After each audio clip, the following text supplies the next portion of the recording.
a few days ago, President Museveni commissioned the Kira Motors Corporation, a company that is producing electric vehicles here in Uganda.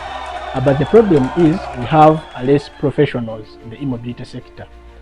Very few people are equipped with the right knowledge about hybrid vehicles, knowledge about electric vehicle technology and so on. So where can you get certification and where can you learn these things?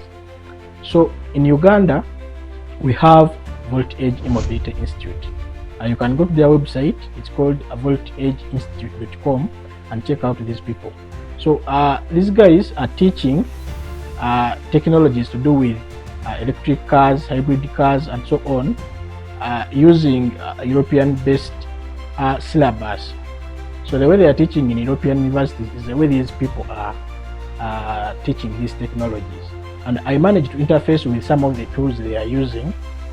These tools are so good that you can even learn something practical online.